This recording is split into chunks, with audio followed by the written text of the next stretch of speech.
মানুষকে ছোট করা হয়। আপনারা বলুন, বলছে বাংলা বলে কোনো ভাষা নেই। রবীন্দ্রনাথ ঠাকুর কি ভাষায় কথা বলতো? ঈশ্বরচন্দ্র বিদ্যাসাগর বর্ণ পরিচয়ের স্রষ্টা কি ভাষায় কথা বলতো?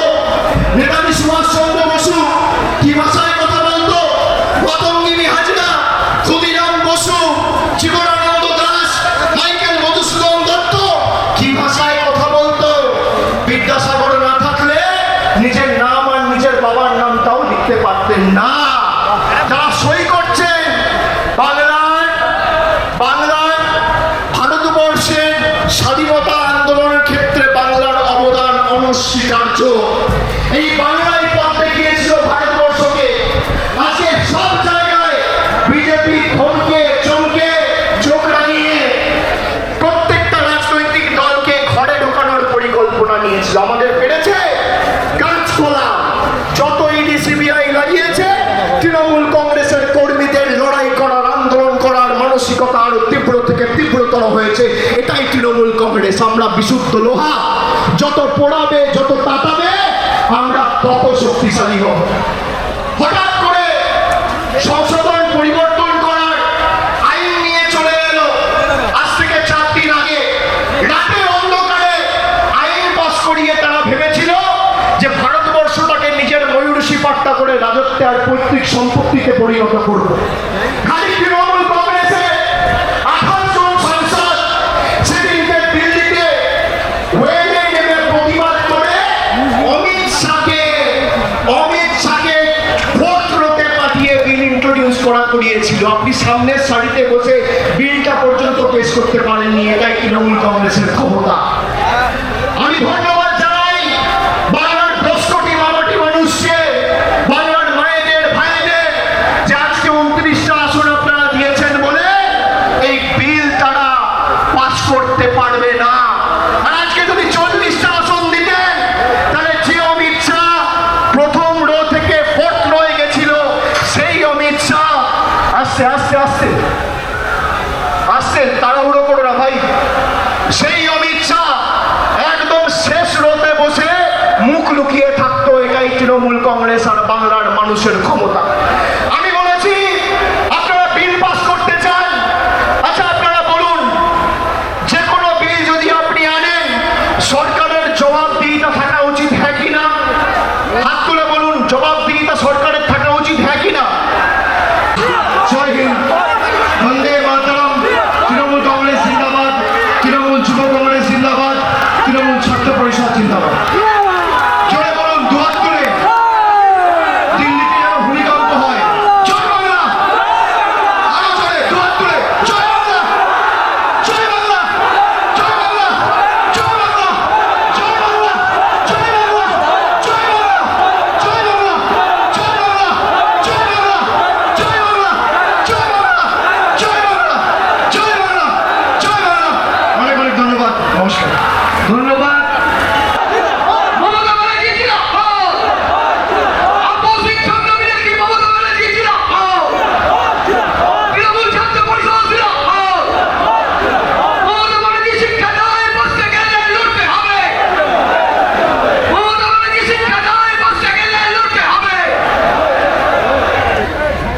তোমরা সকলে বসো, দিদিমণি বক্তব্য রাখবেন, কিন্তু তোমরা যদি শৃঙ্খলা পরায়ণ না হও তাহলে কি করে হবে? তোমরা তো তৃণমূল ছাত্র পরিষদ, শৃঙ্খলা পরায়ণ। তোমরা বসে পড়ো, দলে করে বসে পড়ো। এই আমাদের সর্বভারতীয় সাধারণ সম্পাদক আমাদের বলেছেন, আমাদের দিদি বলবে। অশোক দা এখানে উপস্থিত আছেন। আমাদের স্টেটের জেনারেল সেক্রেটারি ছিলেন অনেক পরে।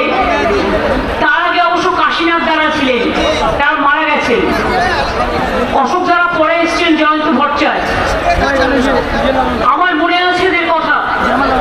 তার কারণ সুব্রতদার নেতৃত্বে তখন আমরা কাজ করতাম, এবং তখন মেয়েদের মধ্যে বক্তৃতা দেওয়ার কেউ ছিল না।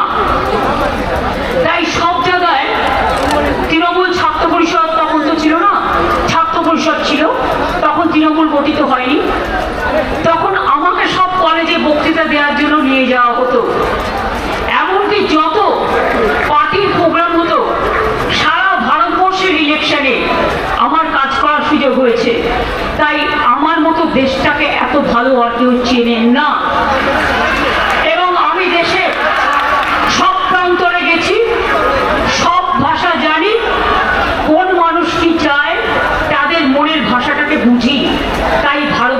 আপনাদের বলছি। যেখান থেকে অভিষেক শেষ করেছিল আমি সেখান থেকে শুরু করব। আজকে আপনাদের বলি, আমরা আপনাদের সংখ্যাটা লিখে রাখতে বলবো। অনেক সময় আমি বলি, কিন্তু আপনারা সংখ্যাটা লেখেন না, ফটো না তুলে নোটে লিখুন। মোবাইলে নোট আছে প্রত্যেকে, লিখুন ভালো করে। আমাদের 2011 সালের পর পার্টি মিটিং এ যখন যাবেন, হয় একটা করে খাতা নিয়ে যাবেন, তা নাহলে নোটে লিখবেন। আমার যত গান যত কথা সবই নোটে লিখে রাখবেন, যাতে ভুলে না যায়। এবং আপনাদের আমি বলি, 2011 সালের পর থেকে রাজ্যের আয় বেড়েছে প্রায় 5.5 গুণ। এত বিরোধিতা সত্ত্বেও আমাদের সরকার দারিদ্র দূরীকরণ, যেটা যে কোনো সামাজিক সংস্কারের মাপকাঠি। আমাদের শরীরের যেমন আমরা লিপিড প্রোফাইল করি, আমরা দেখি হিমোগ্লোবিন কত, ব্লাড সুগার কত, কোলেস্টেরল কত, লিভারের ফাংশন কি, এইচডিএল কত, এলডিএল কত, এসজিপিটি কত, এসজিওটি কত। যেমন শরীরের একটা মাপকাঠি আছে, তেমনি মনে রাখবেন দারিদ্র সীমা হচ্ছে সবচেয়ে বড় মাপকাঠি সামাজিক উন্নয়নের ক্ষেত্রে। আমরা সেখানে 2013 থেকে 23 সালের মধ্যে 1,72,00,000 মানুষকে দারিদ্র সীমার উপরে নিয়ে এসেছি। অর্থাৎ তারা এখন এই সংখ্যাটা 2 কোটি হয়ে গেছে, 2 কোটির উপর হয়ে যাবে, যেটা ভারতবর্ষে সর্বোচ্চ শ্রেষ্ঠ।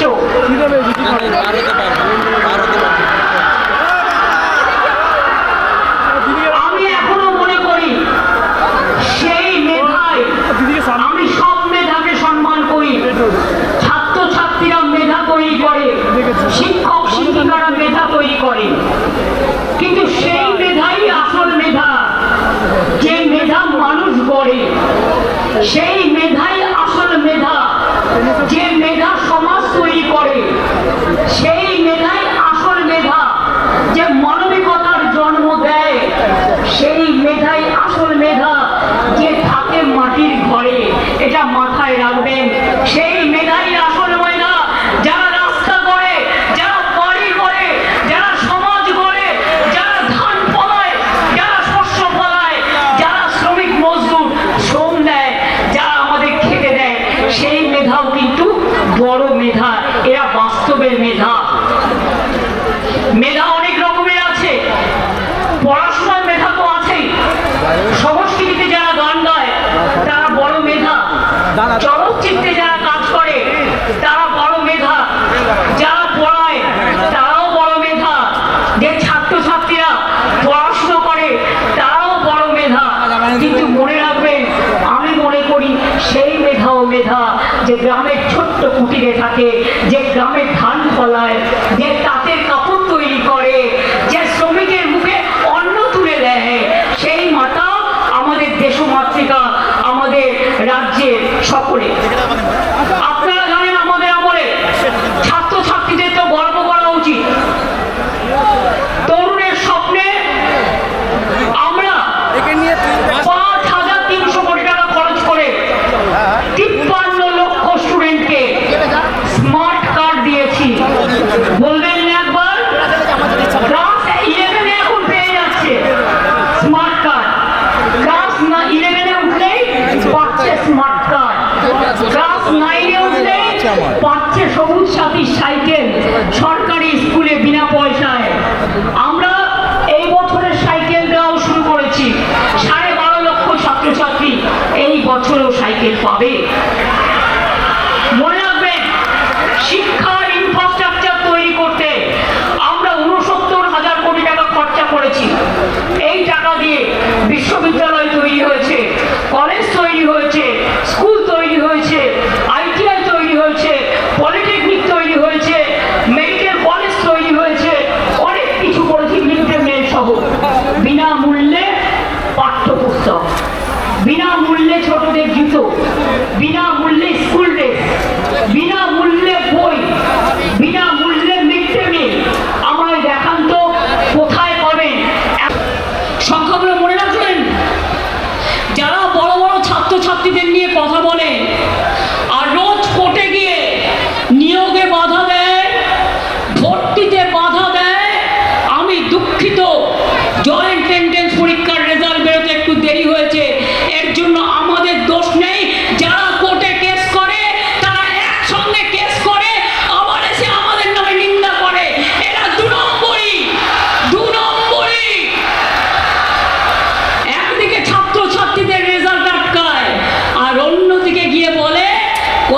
না কে?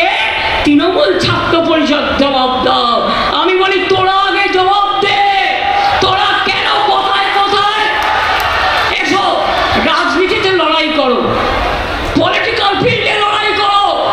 তোমরা পলিটিক্যাল ফিল্ডে লড়াই করতে পারো না, তোমরা ব্যাকডোরের লড়াই করো। আর ব্যাকডোরের লড়াই করে তোমরা নিয়োগ আটকে রাখো, তোমরা ভর্তি আটকে রাখো, তোমরা উন্নয়ন আটকে রাখো, আর বড় বড় কথা বলো। আমার অনেক শেখার আছে।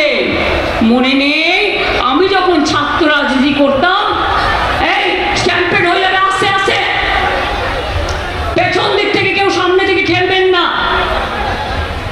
দয়া করে যারা পেছনে আছেন ওখানে দাঁড়ান, আমায় দেখতেও পাচ্ছেন, শুনতেও পাচ্ছেন। আমি আপনাদের বলবো যেটা, বক্সিদা এখানে আজও জীবিত আছেন, আমাদের সিনিয়র, জেনে রাখুন।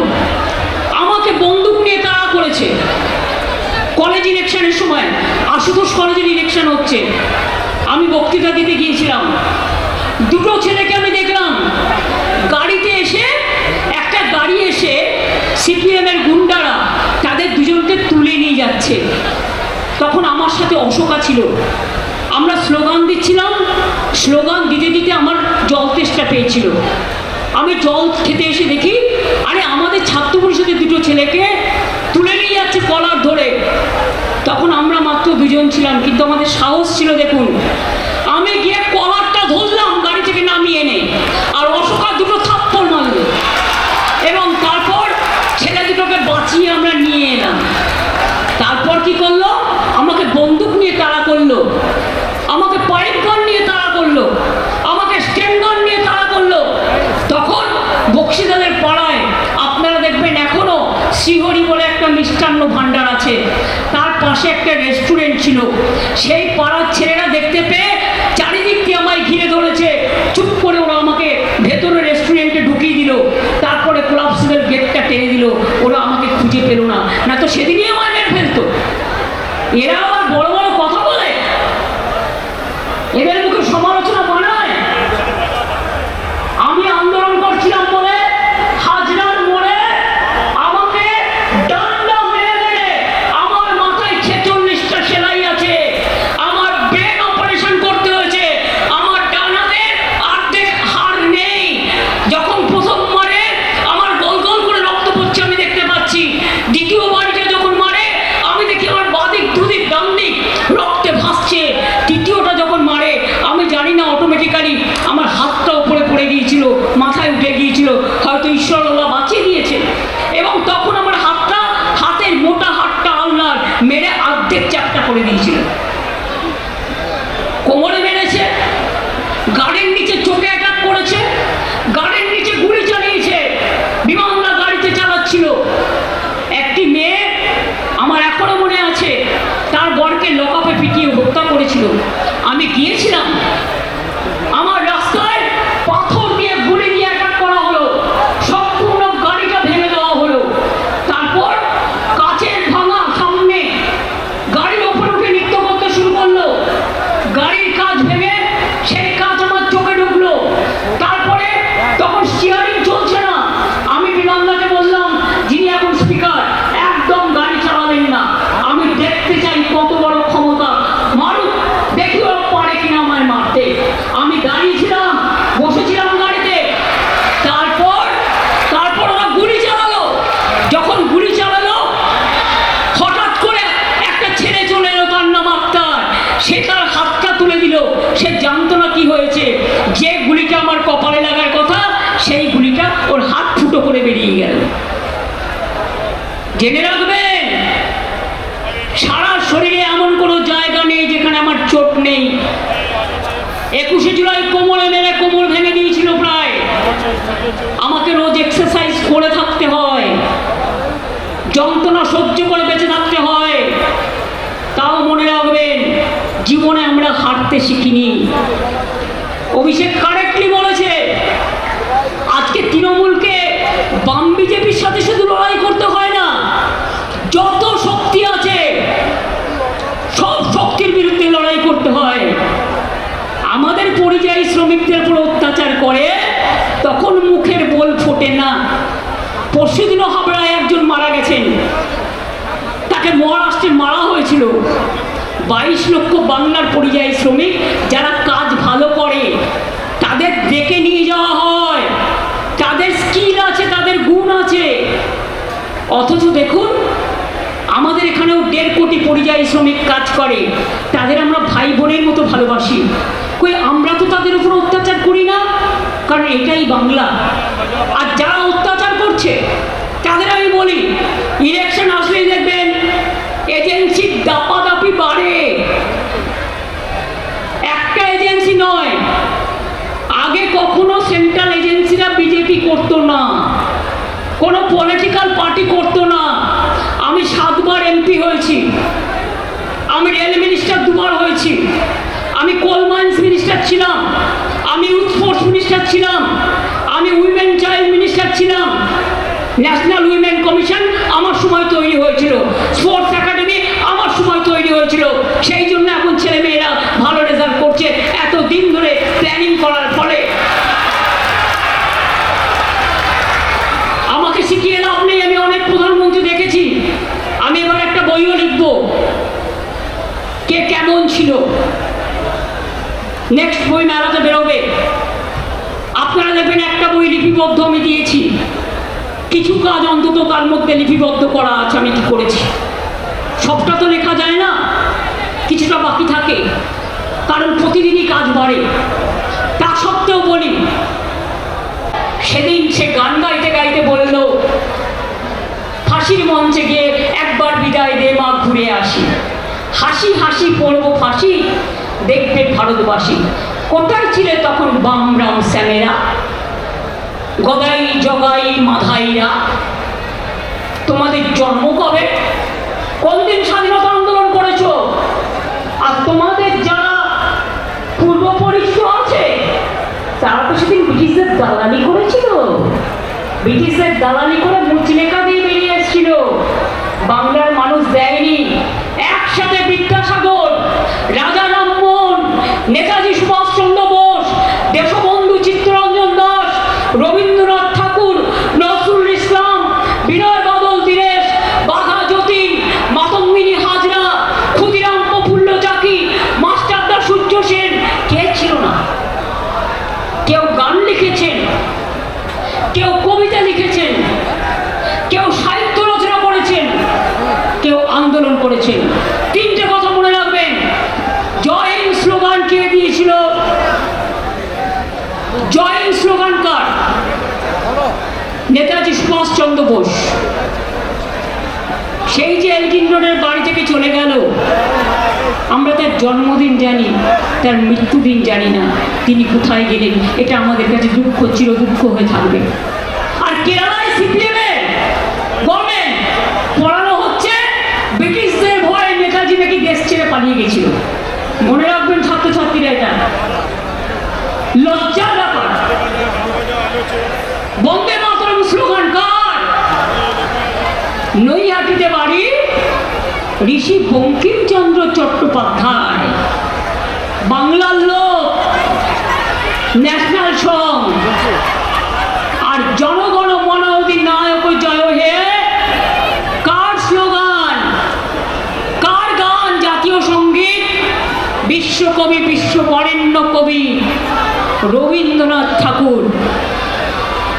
কোন যখন জাতীয় সঙ্গীত গাওয়া হয় তখন তো জিজ্ঞেস করো না বাংলা ভাষা নেই? হ্যাঁ, বাংলা ভাষা বলে যদি কিছু নাই থাকে তাহলে জনগণ মন অধিনায়ক জাতীয় সঙ্গীত হলো কি করে?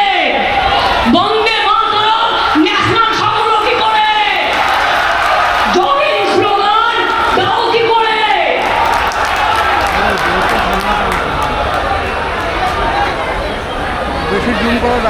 বাংলার মাটির জ্ঞান এবং গুণ, বাংলার মাটির বিদ্যা এবং বুদ্ধি জেনে রাখো। যতই চক্রান্ত করো কোনো লাভ হবে না। সারা ভারতবর্ষ থেকে 500টা টিম নিয়ে এসছে বিজেপি, বাড়ি বাড়ি সার্ভে করছে কার কার নাম বাদ দেওয়া যায়। সবাই যার নিজের নিজের এলাকায় লক্ষ্য রাখবেন, কেউ সার্ভে করতে আসলে কখনো নিজের ডিটেলস বলবেন না।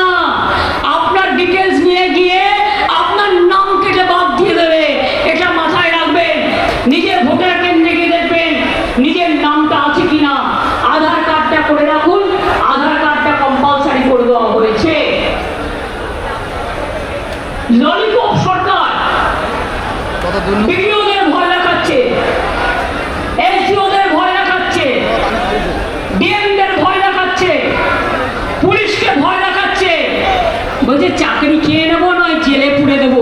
আমি বলি ইলেকশন কমিশন আসে আর যায়, তারপরে কিন্তু রাজ্য সরকার থাকে। ইলেকশন কমিশনের আয়ু ইলেকশন চলাকালীন 3 মাস।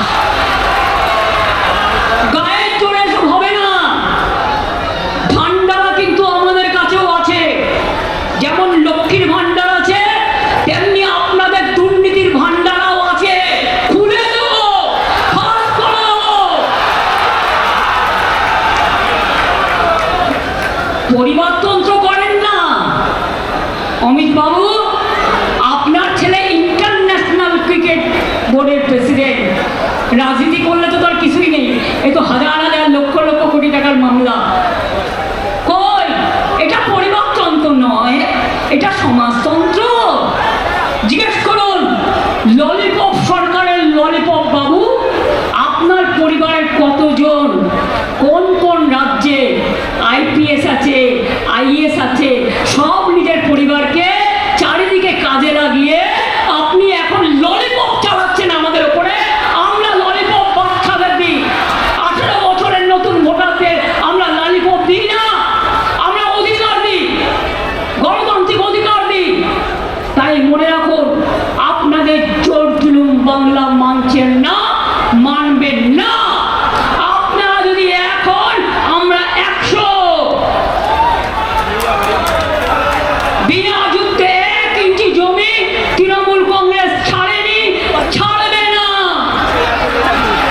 কারো সাহায্য ছাড়াই তৃণমূল কংগ্রেস দলটি তৈরি হয়েছিল, মানুষের আশীর্বাদে, শুভেচ্ছায়, দোয়ায়, জয় জহরে। মনে রাখবেন, আগামী নির্বাচনে আরো সিট আপনাদের বাড়বে।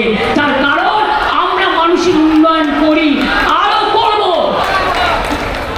আর আপনারা তো মানুষের ক্ষমতাকে বিসর্জন দেন, অধিকার কেড়ে নেন, অধিকার ছিনিয়ে নেন, বাংলাদেশি আখ্যা দিয়ে গরিব মানুষগুলোর উপর অত্যাচার করেন।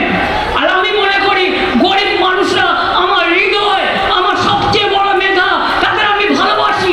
আমি জাতপাত মানি না, আমি মানি মনুষ্যত্ব, আমি মানি মানবিকতা, আমি মানি গরিব মানুষ, দরিদ্র মানুষ, অসহায় মানুষ, অবহেলিত মানুষ, যাদের কথা কেউ বলার নেই, তাদের জন্য আমরা আছি এবং চিরকাল থাকবো। তাই জেনে রাখবেন, আমি আবার আপনাদের বলি, বাংলা যা পারে অন্যরা কেউ পারে না। স্কিল বাংলা 1 কেন জানেন? 41 লক্ষ ছেলে মেয়েদের আমরা স্কিলে ট্রেনিং দিয়েছি, তার মধ্যে 10 লক্ষের উপর চাকরিও হয়ে গেছে। প্রায় জব ফেয়ার হয় এবং তারা ট্রেনিংও নেয়। রিয়েল এস্টেটে এই বছরে 2 বছরে প্রায় 45,000 কোটি টাকা বিনিয়োগ হয়েছে। পর্যটন দেশের মধ্যে সেরা। জগন্নাথ ধাম দেখেছেন কি? একবার দেখে আসুন।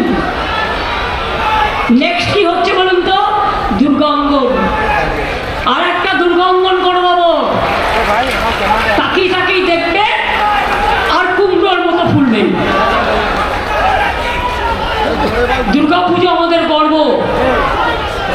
দুর্গাপুজো থেকেও 1 কোটি টাকার বিজনেস হয়।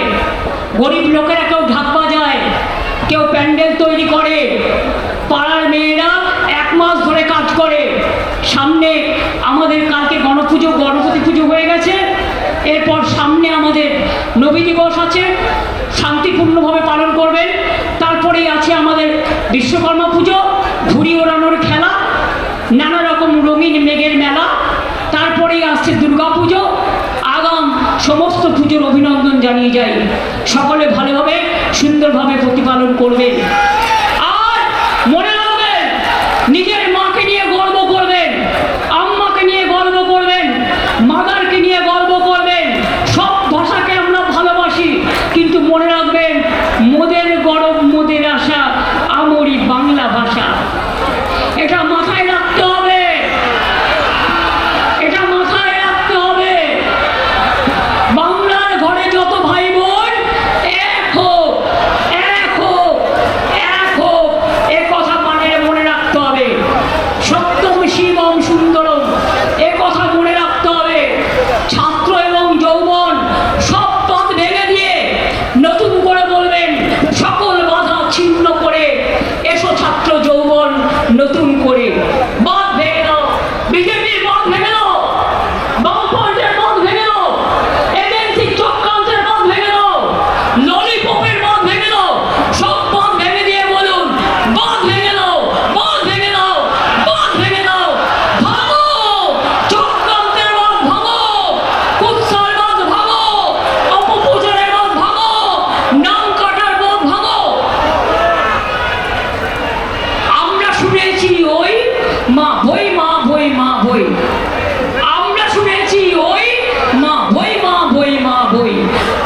বিচরণ করবেন।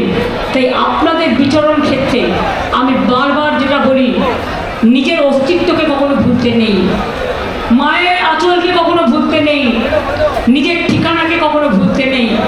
তাই মনে রাখবেন, টিকে থাকবেন ততদিন যতদিন নিজের ঠিকানা, নিজের অস্তিত্বকে মনে রাখবেন। এবং তাই বাংলা আমাদের অস্তিত্ব। আমরা সারা দেশে ঘুরে বেড়ালেও বাংলাকে ভুলবো না, বাংলার মাটি থেকে সরবো না। আর বাংলার মাটিতে এই বিজেপি ডাবল ইঞ্জিন সরকার লজ্জাও করে না, লজ্জা ঘৃণা ভয় তিল থাকতে নয়। আর বামপন্থীগুলো এত নির্লজ্জ, বিজেপির সাথে কাজ মিলিয়েছে, বলে কিনা নেতাজি ব্রিটিশদের ভয়ে পালিয়ে গেছে, এদের রাজনীতি করার অধিকার আছে। মানুষের রাজনীতি, এরা নেতাজিকে আগে বুর্জুয়া বলতো, গান্ধীজিকে বুর্জুয়া বলতো, স্বাধীনতার পতাকা তুলতো না। মনে রাখবেন, আমরা কিন্তু দেশকে ভালোবাসি, মাতৃভূমিকে ভালোবাসি এবং ভালোবেসেই বলি আমরা করব জয়, আমরা করব জয়, আমরা করব জয়, জয় হবে নিশ্চয়ই। ছাত্র যৌবন এগিয়ে চলো, মানুষ তোমাদের পাশে আছে, মানুষকে ভালোবেসো, মানুষের পাশে থেকো, মানুষকে শ্রদ্ধা করো, ছাত্রছাত্রীদের ভালোবাসো। আমার এটুকুই বলা। আগামী প্রজন্ম, আমার একটা কবিতা দিয়ে আমি শেষ করব।